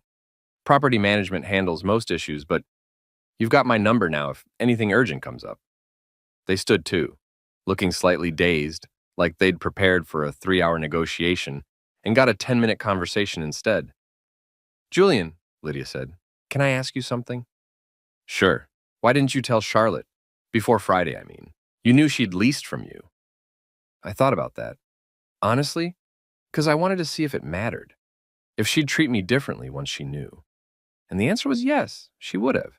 She would have been nice to me because I'm wealthy, not because I'm a person worth being nice to. That felt empty. So you let her find out publicly. I let the truth reveal itself naturally, I corrected. I didn't plan the security incident, didn't plan the toast, just showed up and let things unfold. Sometimes the universe has a lesson to teach, and my job is just to not get in the way. Lydia smiled. That's weirdly philosophical for a landlord. I contain multitudes, I said. Also, I read a lot. Free time benefits of early retirement. Greg walked me to the elevator, shaking my hand one more time. Thank you for being so reasonable about this. Thank you for being good tenants, I said. Seriously, you'd be surprised how many people trash commercial spaces. You guys keep it nice, I appreciate that. The elevator doors opened, smooth, quiet, expensive elevators that I'd personally selected during the renovation. Oh, and Greg, I said, holding the door. Yes? Section 12, subsection B of the lease. The event access clause? That's standard in all my properties. Not because of you specifically, just FYI for future reference. He nodded, clearly making mental notes. Have a good day, eh? I said. Pay your rent on time, and we'll never have to have another conversation like this. You got it. The doors closed, and I rode down alone, thinking about how the week had unfolded. Public humiliation, viral videos, a media interview, family reconciliation, and a very nervous senior partner who'd just learned that sometimes karma has a sense of humor. Not bad for one party. My phone buzzed. Text from Leo. How'd it go? Me. Perfectly. They're terrified, but relieved. Excellent combination. Leo. You reassured them? Me. Mostly. Left just enough ambiguity to keep them respectful. Leo. You're terrible. Me. I'm effective, different thing. Leo. Same thing. Me. Fair. I drove home thinking about respect, assumptions, and how sometimes the best revenge isn't revenge at all. It's just being successful quietly and letting people discover it on their own time. Also, owning buildings helps. Definitely helps. I got home to find Renee in the kitchen, stress baking, which is how I knew the family phone calls had begun. She only makes chocolate chip cookies from scratch when dealing with emotional labor. How many relatives called? I asked, stealing a cookie from the cooling rack. 6, she said, not looking up from the dough. Your mother, my mother, Aunt Carol, Aunt Linda, my cousin Jessica, and someone I don't even know who claimed to be my father's colleague's wife. That last one sounds fake. It was definitely fake, she agreed. But she had a lot of opinions about commercial real estate ethics, so I listened politely for 12 minutes before hanging up. I wrapped my arms around her from behind, resting my chin on her shoulder. I'm sorry you're taking the family heat for this. I'm not taking heat, she said. Mostly, they're just confused. Your mom wants to invest in your properties now. My mom wants to know if Charlotte's going to be okay. Aunt Carol wants to know if we're still coming to Christmas. Are we still going to Christmas? Depends. Are you going to bring up the building ownership at dinner? Only if someone asks, I promised. Or if Charlotte makes a joke about my employment status. Or if anyone implies I'm a gold digger. Or Julian. I'll be good, I amended. Mostly good. Good adjacent. She turned in my arms, flower on her cheek. Today's meeting went well? Very well. Greg's relieved, Lydia's relieved, and I'm officially the most reasonable landlord they've ever had, despite the fact that I publicly humiliated their business partner. Low bar. I didn't set it, I pointed out. I just cleared it with room to spare. She kissed me, leaving a small flower mark on my shirt. Thank you for being nice to them. I'm always nice. You're strategically nice. She corrected. There's a difference. You sound like me now. I'm influencing you. Soon you'll be buying properties and revealing ownership at inappropriate moments. God help us all, she muttered, returning to her cookies. My phone rang. Charlotte, again. I showed Renee the screen. You going to avoid her forever? She asked. I was avoiding her for 5 days, not forever. Forever's longer. Answer it, I answered. Charlotte, twice in 1 week. People will think we're becoming close. I talked to Greg, she said without preamble. He said you were kind. I was reasonable. I didn't think in this context. Fair point. She was quiet for a moment. Thank you for not making it worse, for the rent discount, for everything. You're welcome. I mean it, Julian. I was awful to you for years, and you had every right to be vindictive, and instead, you were just adult about it. Don't give me too much credit, I said. I definitely enjoyed the public reveal part. That was fun. The aftermath is just me being a normal human who doesn't want family gatherings to be terrible forever. Still, she said, I appreciate it, and I'm sorry. Really, genuinely sorry. Not lawyer sorry, person sorry. Apology accepted, I said. For real this time. Clean slate? Clean slate, she agreed, though I reserve the right to be weird about this for a while. Totally fair. I'm going to be smug about it for at least 6 months, so we're even. She laughed. 6 months? Minimum. Possibly longer. We'll see how I feel around Christmas. Are you coming to Christmas? Mom's freaking out. Why would this change Christmas? Because I humiliated you, and you own my building, and it's awkward. Charlotte, I said patiently, if we let awkwardness ruin holidays, nobody would ever attend family gatherings. Awkwardness is the price of admission. We'll be there. With pie, possibly multiple pies, depending on how guilty I want you to feel. Emotional manipulation through baked goods. I learned from the best, I said, watching Renee arrange cookies on a plate. Your sister stress bakes. It's genetic. It is not genetic. Science says otherwise, probably. I didn't actually check. Another laugh, more genuine this time. Okay, Christmas, with pie. And probably some residual awkwardness. The holidays wouldn't be the holidays without residual awkwardness, I said. That's tradition. We hung up, and I reported the conversation to Renee. She sounds better, Renee observed. She sounds like someone who learned a lesson and is processing it healthily, I agreed. Character growth, personal development. All the therapy words. You're never going to let this go, are you? The grudge? Already let it go. The satisfaction that I'm keeping. How long? Forever, I said cheerfully. This story is going in my obituary. Julian Hayes, beloved husband, successful businessman, that guy who owned his sister-in-law's building and revealed it at her party. That's not going in your obituary. It should. It's my greatest achievement. Your greatest achievement is being insufferable and lovable simultaneously, she corrected. That too, I agreed. I'm multi-talented. The rest of Thursday passed quietly, relatively speaking.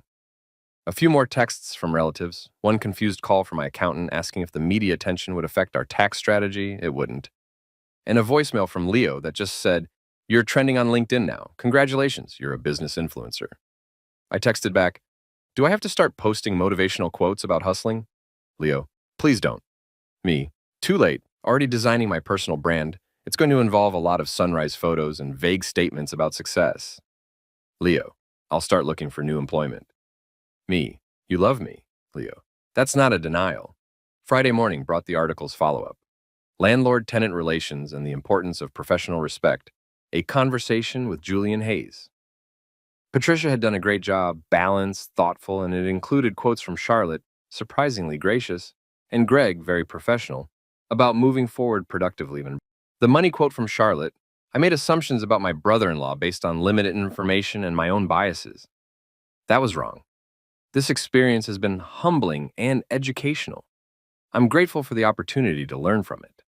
PR approved but genuine sounding. Her media training was showing, but in a good way. Greg's quote was more business focused. Hayes Real Estate Group has been an excellent landlord. The situation arose from miscommunication and assumptions on multiple sides. We're pleased to continue our professional relationship and look forward to many successful years in this location. Very lawyer, very careful, very please don't raise our rent. My favorite part of the article was the conclusion. In an age of performative success and social media validation, Hayes's approach is refreshingly understated. He built wealth quietly, maintained privacy consciously, and only revealed his success when forced to by circumstance. The lesson here isn't about revenge or one-upmanship. It's about the danger of assumptions and the importance of treating everyone with baseline respect, regardless of their perceived status. As Hayes told me, success doesn't look the same for everyone. Some people wear suits to offices. Some people own the offices and wear pajamas at home. Both are valid. It's a simple philosophy, but one worth remembering in professional and personal relationships alike. I showed it to Renee over breakfast. "You're never going to be anonymous again," she observed. "Was I ever anonymous?" I asked. "I own like 40 properties across 3 states. Quietly own," she corrected. "That's over now." "Maybe," I admitted. But honestly, I don't mind. The anonymity was nice, but it also enabled people like Charlotte to make assumptions. If being public prevents that, it might be worth it. You're going to get requests now. Investors, reporters, people wanting advice. Probably. How are you going to handle that? I thought about it. Selectively. I'll talk to people who seem genuine. Ignore the opportunists. Continue living my life exactly as I have been, just with slightly less mystery. And at family gatherings, same as always. Charming, slightly smug, and armed with excellent wine recommendations. She smiled. "You really are impossible." "Consistently impossible," I corrected. "There's a difference, I know," she finished. "You've established your brand." "Speaking of brand," I said, "Leo wants to know if I'm interested in speaking engagements. Apparently people want to hear about quiet wealth and unconventional success." "Are you interested? Maybe. Could be fun. Stand on a stage, tell stories about buying buildings, encourage people to be nice to each other. Seems low stakes." "Everything's low stakes for you now," she pointed out. "You broke the internet, reconciled with my sister, and reassured your tenants all in 1 week. What's left?" "Living happily ever after," I suggested. "Maybe buying a yacht?" "Everyone expects wealthy people to have yachts." "I should probably get one just to meet expectations." "You get seasick." "Minor detail. I'll buy a yacht and never use it. Very wealthy person behavior." "You're ridiculous." "Ridiculously successful," I corrected. Important distinction. My phone buzzed. Text from an unknown number. "Hi, Julian. This is Mark from the intern program at H&P. I was filming at the party.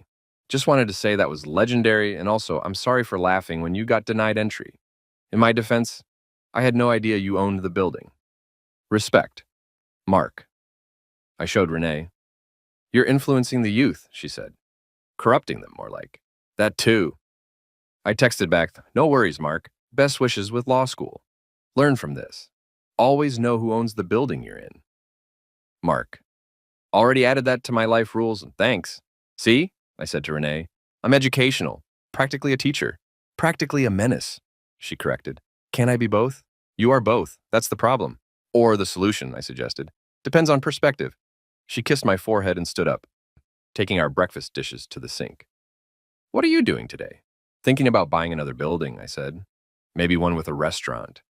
I could become one of those insufferable people who always has a table available. Please don't. Too late. Already looking at properties. There's a great place downtown, corner lot, excellent foot traffic. Julian. Renee. I matched her tone. I'm kidding, mostly. I might look at it. For investment purposes, pure business. You're going to buy it, aren't you? Probably, I admitted. But in my defense, it's a really good location. She laughed, shaking her head. At least now everyone knows you can afford it. Silver lining, I agreed. No more hiding my ridiculous real estate habits from family members who think I'm unemployed.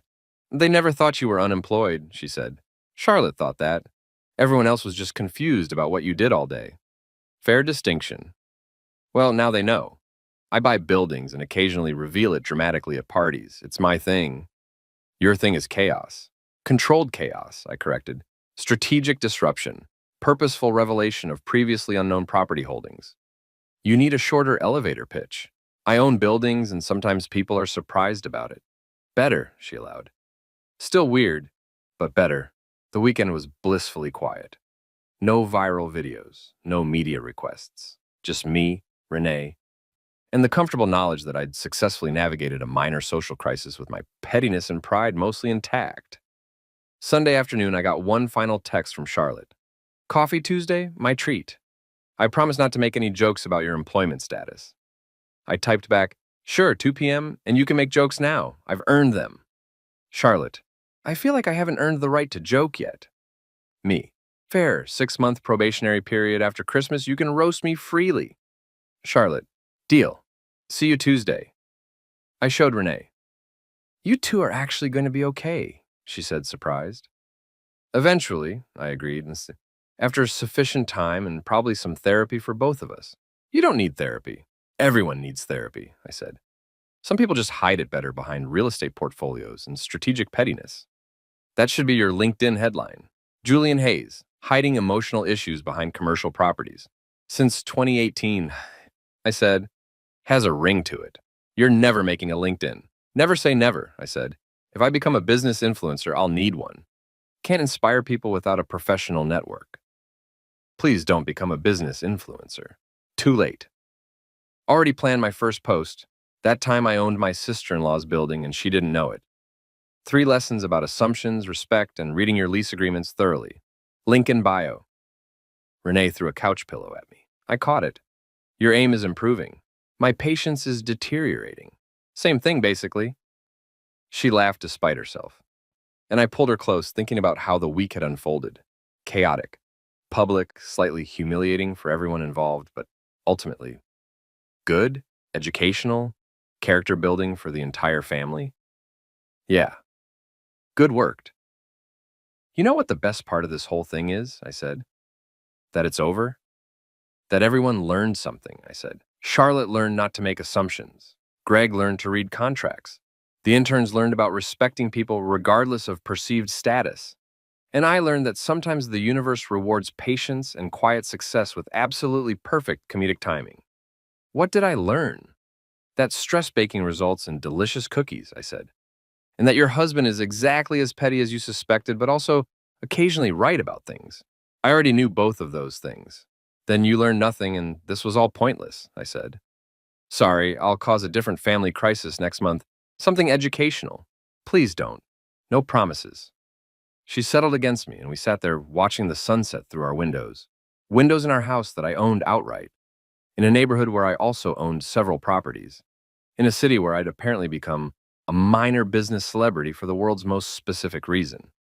Not bad for a guy who got denied entry to his own building. Not bad at all. Monday morning brought what I can only describe as the natural conclusion to any good chaos cycle. Bureaucratic follow-up. Leo arrived at my home office. Yes, but I have a home office, despite what Charlotte thought I did all day. With a leather portfolio and his "we have business to discuss" expression. Morning, boss. He said, setting down coffee. We need to talk about the aftermath. Aftermath sounds ominous. Is there a problem? Three things, he said, pulling out his tablet. First, you've received 47 media requests, everything from podcasts to business journals to someone who wants you on their YouTube channel about real estate revenge stories. Pass on the revenge channel. Consider the others. Second, Hayes Real Estate Group has had 17 inquiries from potential tenants, specifically requesting your properties because, and I quote, they seem like places where the owner has a sense of humor. I laughed. That's actually great. Filter for the serious ones and send them to property management. Already done, Leo said. Third, and this is the interesting one, you've been asked to speak at the National Commercial Real Estate Conference in March. I paused mid-coffee sip. That's a real conference? Very real, very prestigious. They want you to talk about tenant relationships and professional respect. They want me to talk about publicly humiliating my sister-in-law at her law firm opening. They want you to talk about the lessons learned from publicly humiliating your sister-in-law, Leo corrected. It's all about framing. What's the pay? 20,000 plus expenses, 2-day conference, you'd keynote on day 2. I thought about it. That's absurd money for telling a story about owning a building. That's standard keynote rate, Leo said. You're a business personality now. People want to hear your perspective.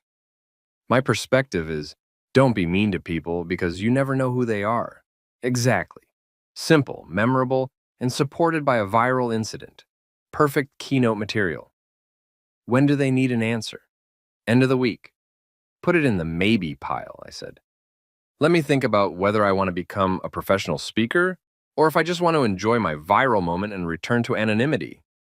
Too late for anonymity, Leo pointed out. You're in Forbes now. I'm in what? He pulled up his tablet. Quiet Wealth in a Loud World. How Julian Hayes Built Success Without Social Media. They interviewed you without your knowledge by compiling quotes from other interviews. That's lazy journalism. That's modern journalism, Leo corrected.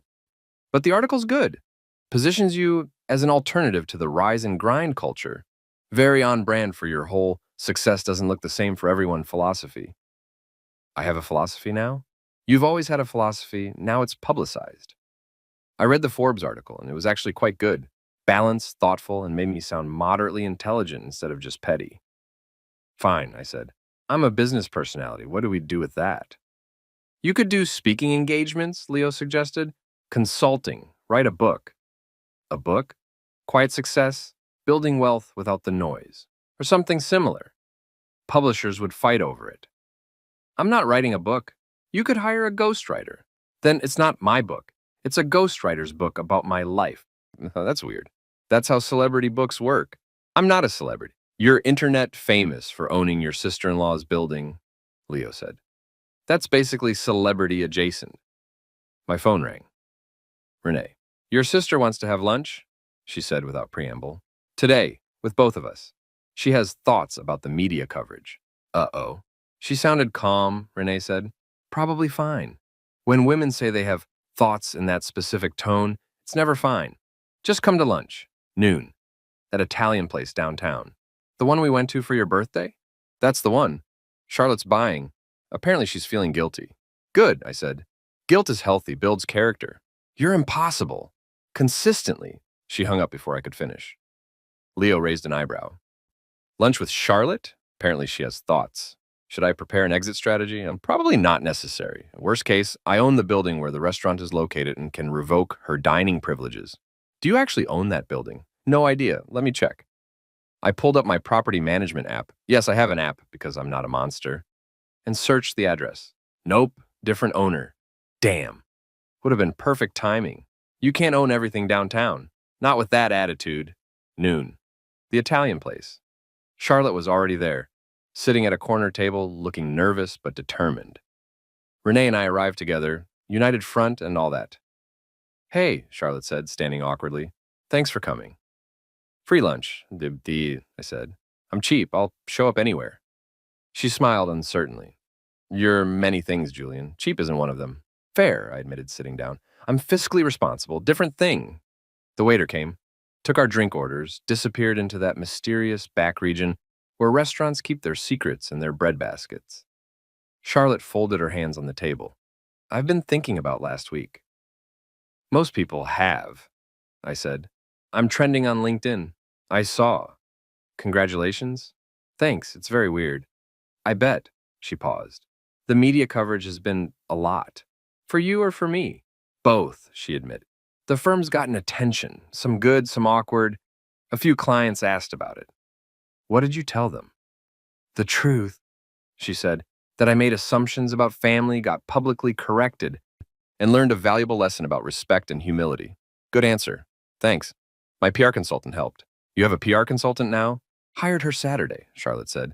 Figured if I was going to be part of a viral incident, I should probably have professional help managing it. Renee squeezed my hand under the table, her signal for be nice. That's smart, I said genuinely. Proactive. I like it. Charlotte relaxed slightly. I also wanted to apologize, formally, in person, with witnesses. She nodded at Renee. I was awful to you for years. Made jokes, made assumptions, made you feel less than. That was wrong. I'm sorry. Apology accepted, I said. For real this time. Clean slate, like we said. Thank you. She took a breath. I also wanted to ask, are you going to keep doing media, interviews, speaking things? Maybe, I said honestly. I got asked to keynote a conference, still deciding. You should do it, she said. You're good at it. The interviews you've done, you come across, well, thoughtful, funny, self-aware. High praise from someone I humiliated last week. You didn't humiliate me, she corrected.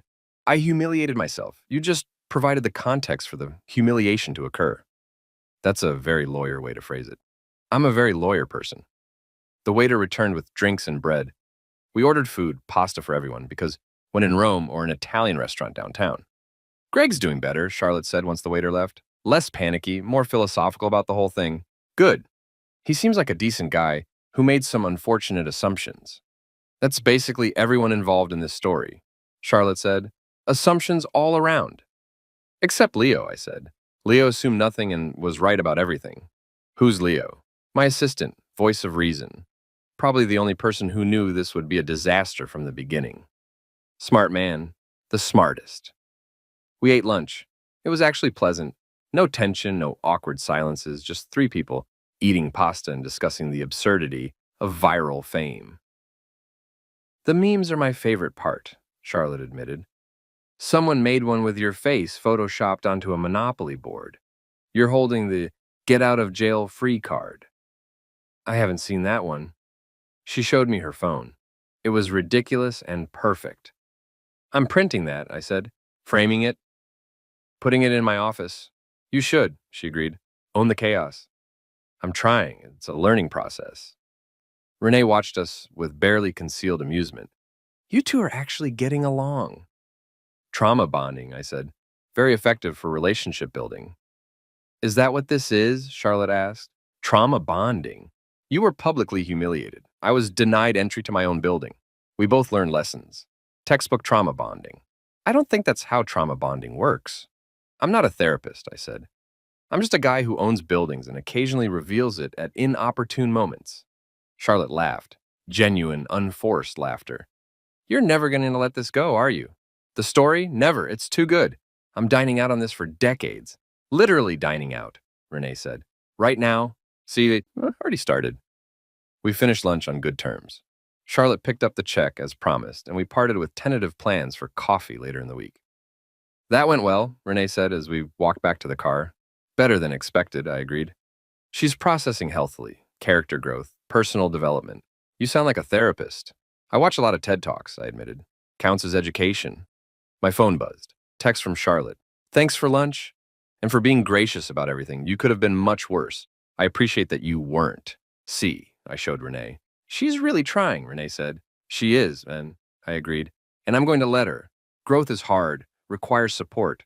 Look at you being emotionally mature. Don't spread it around, I said. I have a reputation to maintain. Petty, wealthy, occasionally reveals property ownership. That's my brand. Your brand is impossible but lovable. I'll take it on Tuesday afternoon. Coffee with Charlotte, take 2. This time at a small place near her office. Not in my building, I'd already checked. She was waiting at a corner table, 2 coffees already ordered.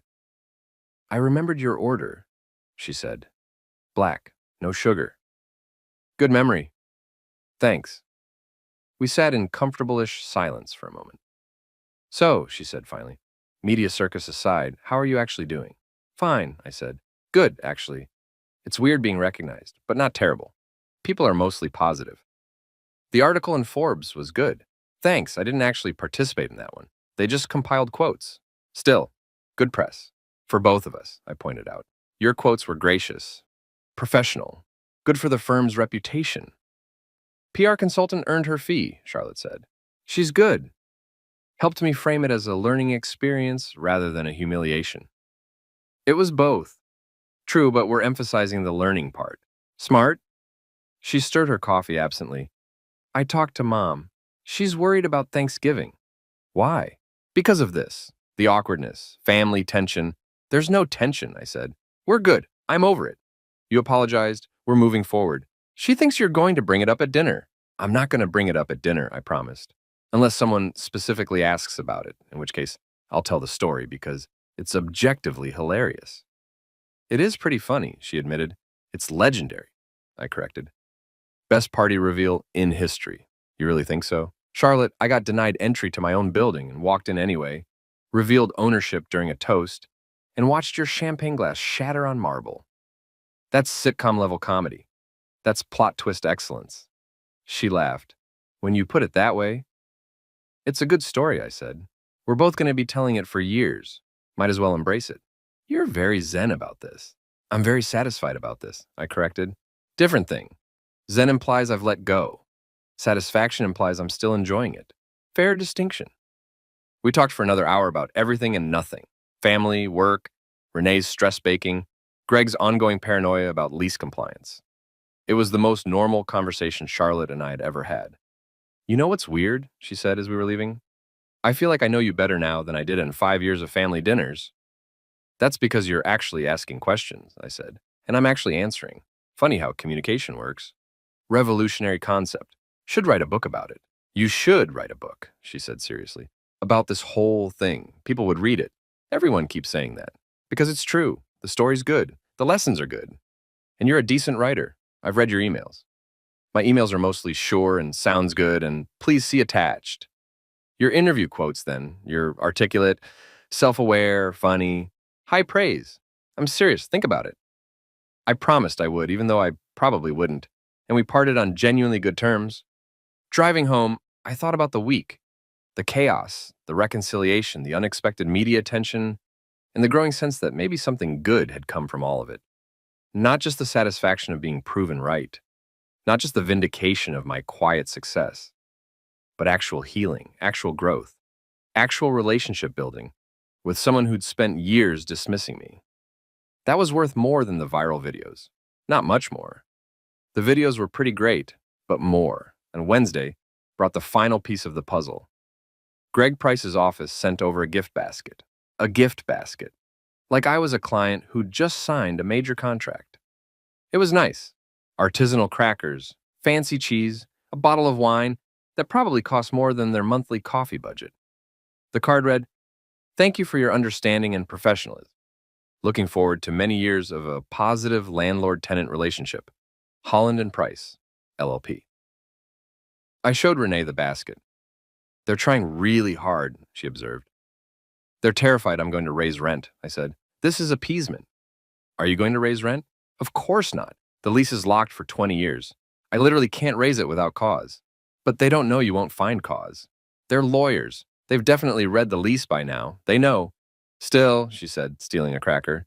Free fancy food. Free fancy food because I scared them, I corrected. Tastes like victory. You're impossible. Consistently impossible. My brand. Leo texted, "Did you get the gift basket?" Me. "How do you know about the gift basket?" Leo. "I may have suggested it to their office manager. Smoothing tenant relations." Me. "You're meddling." Leo. "I'm facilitating positive business relationships. Different thing." Me. "Same thing." Leo. "Maybe, but the cheese is excellent." Me. "How do you know about the cheese?" Leo. "They sent me one too. Professional courtesy." I laughed. Of course they did. That evening, Renee and I opened the wine. It was actually very good, and sat on our back patio watching the sunset. "So," she said, "media personality, conference keynote speaker, Viral internet sensation, what's next? Quiet retirement, I suggested. Return to anonymity. Buy more buildings and never tell anyone. You can't return to anonymity. You're in Forbes. I can try. You won't, though. She was right, I wouldn't. Maybe I'll do the conference, I said. One speech. See how it goes. If people throw tomatoes, I'll know public speaking isn't for me. They're not going to throw tomatoes. You don't know that. Real estate professionals are passionate about property values, not keynote speakers. Still, could happen. She leaned against me. Whatever you decide, I support you. Even if you become an insufferable business influencer who posts motivational quotes about commercial real estate. Thank you. That means a lot. Just promise me one thing. What's that? Don't buy Charlotte's building. I wasn't planning to. Julian, I swear, I have no interest in her building. This one was coincidence. Lightning doesn't strike twice. Promise? I promise I won't intentionally buy any buildings my relatives work in. That's not the same as promising you won't buy them. It's the best I can do, I said. And I'm a real estate investor. I can't promise to avoid entire markets because family members might work there. Fine, she sighed. But if you do accidentally buy another one, can you at least tell them before throwing a party? Deal. We sat there as the sun disappeared, the sky turning orange and pink and purple. The kind of sunset that makes you forget about viral videos and family drama and everything except the moment you're in. You know what's funny? I said. What? A week ago, Charlotte thought I was unemployed. Now she's suggesting I write a book. Character growth for both of you. I suppose. Are you going to write it? The book? Probably not, but maybe the speech. See where that goes. And if people like the speech, then maybe I'll do more speeches. Build it into something. Create a whole thing about respect and assumptions and why you should always read your lease agreements. That's very specific. Specificity is good. Niche markets are profitable. You're already thinking about monetization. I'm a businessman, I said. It's what I do. She laughed and kissed me, and we sat there until the stars came out, thinking about the week that was. Chaotic, public, occasionally humiliating, but ultimately good. Growth disguised as chaos. Lessons wrapped in viral videos. Family reconciliation via real estate ownership. Not how I'd planned to spend my week, but not bad for an unemployed guy. The following Monday, I called Leo. Book the conference, I said. I'll do the keynote. Excellent choice, sir. I'll let them know. And Leo? Yes? Thank you for everything. The basket suggestion, the media management, putting up with my chaos. It's my job, sir. Still, you're good at it. I know, he said. That's why you pay me absurd amounts of money. Fair point. I hung up and looked around my home office. Comfortable, quiet, filled with evidence of a successful career most people never knew about. Used to never know about. Now everyone knew. And somehow that was okay. Better than okay. Maybe even good. Renee was right. I couldn't go back to anonymity. But I could go forward with intention, using this bizarre situation to build something meaningful. One speech at a time, one interview at a time, one lesson about respect and assumptions at a time. Not bad for a guy who just wanted to support his wife at her sister's party. Not bad at all. 6 months later, I stood backstage at the National Commercial Real Estate Conference, wearing my best suit and questioning every decision that had led to this moment. You're going to be great, Renee said, straightening my tie, even though it didn't need straightening. What if I freeze? You won't freeze. You've told this story 100 times. To family, to friends, to interviewers, not to a room of 500 real estate professionals who paid to be here. They didn't pay to see you specifically, she pointed out. You're just one speaker among many. That's not helping. Sorry. She kissed my cheek. You're going to kill it. Just be yourself. Myself is petty and sarcastic. Exactly. That's why they invited you. The event coordinator appeared. Mr. Hayes, you're on in 5. I took a deep breath. Renee squeezed my hand. Go own it, she said, metaphorically. Don't actually try to buy the conference center. Too late. Already made an offer? You did not. I did not, I confirmed. But I thought about it. I walked onto the stage to polite applause. 500 faces stared at me expectantly. I adjusted the microphone and smiled.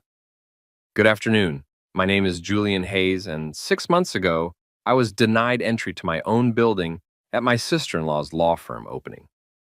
This is that story and what it taught me about respect, assumptions, and why you should always read your lease agreement thoroughly. The room laughed.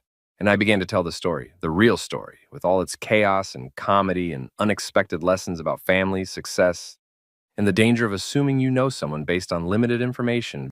When I finished 45 minutes later, the applause was genuine and sustained. The Q&A was lively. The feedback was positive. And as I walked off stage, I realized something. This was exactly where I was supposed to be. Not because I'd planned it, not because I'd sought it out, but because sometimes the universe has a sense of humor, and sometimes your sister-in-law's party becomes a viral incident, and sometimes denial of entry to your own building becomes the foundation for an entirely new career. And sometimes, just sometimes, being petty, wealthy, and quietly successful leads to something bigger than yourself. Lessons in law, laughter, and the importance of reading the fine print. Not bad for a Friday night party. Not bad at all.